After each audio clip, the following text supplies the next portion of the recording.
Olá pessoal, meu nome é Leonardo Carvalho. Este é o primeiro vídeo de uma série sobre programação em C++. Esta série é voltada para quem já aprendeu a programar na linguagem C e quer conhecer os recursos da linguagem C++. Então, sem enrolação, vamos lá!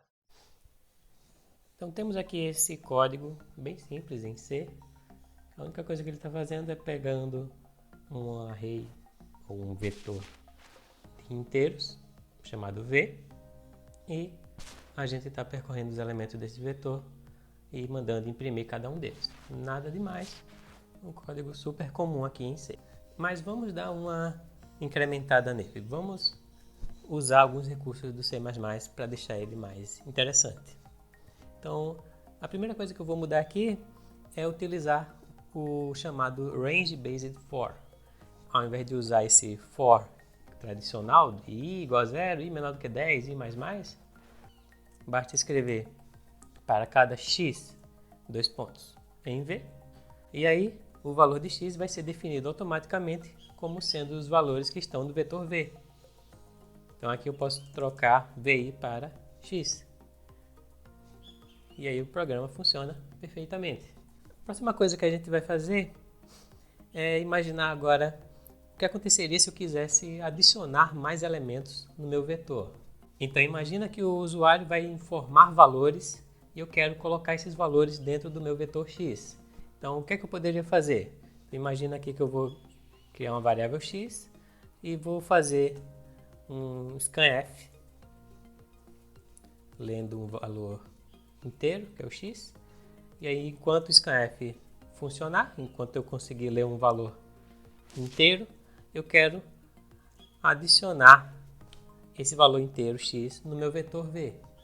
Só que isso é impossível usando esse vetor de tamanho fixo aqui do C.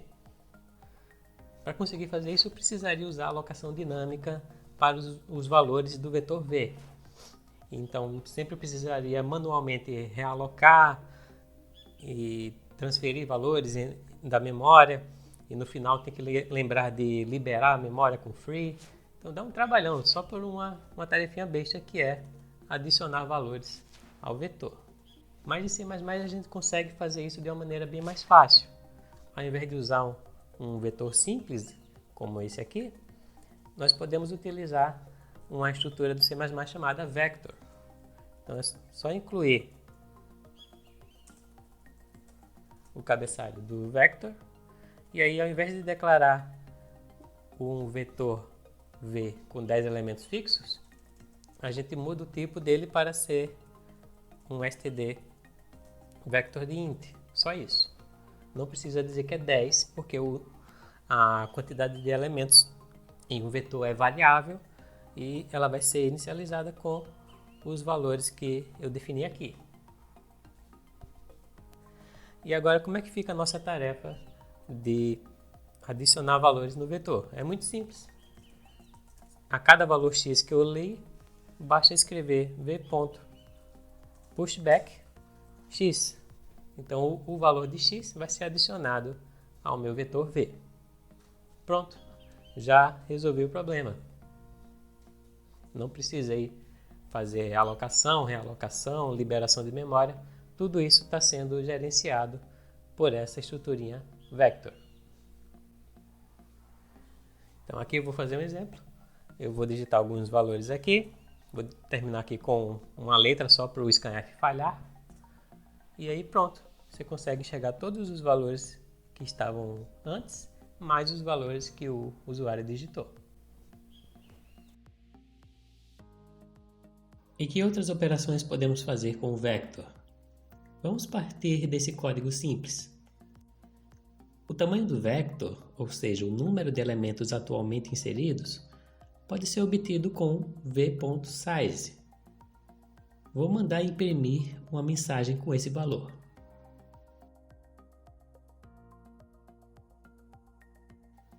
Veja que aparece tamanho 5, que é o número de valores no vector.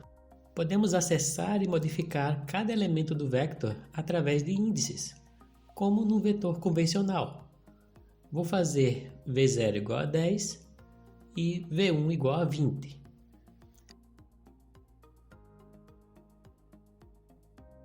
Agora o vetor começa com esses valores.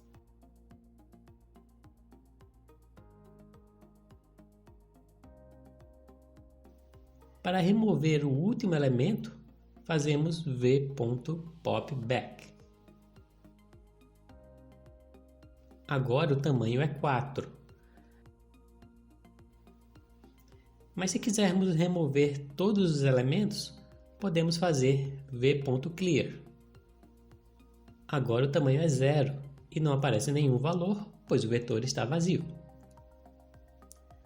Podemos modificar todos os elementos do vector fazendo v igual a novos valores.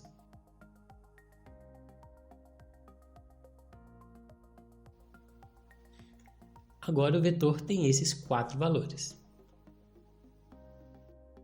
Se quisermos preencher o vector com um determinado valor, podemos usar v.assign, passando a quantidade de valores e qual é o valor que vai ser usado para preencher o vector.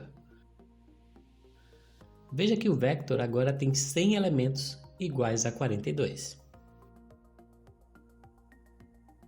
Se precisar de um ponteiro para os dados, você pode chamar v.data, que nos retorna o endereço do primeiro elemento do vector. Isso é útil quando você precisa usar uma função de alguma biblioteca escrita em C, que trabalhe direto com ponteiros. Aqui eu só vou mandar imprimir o primeiro valor do vetor através deste ponteiro. Veja que apareceu aqui v0 igual a 65. Se quisermos fazer uma cópia de um vector, basta criar uma nova variável do mesmo tipo e fazer uma atribuição. Vou fazer algumas alterações na cópia só para testar. No final, vou mandar exibir os valores de v e da cópia.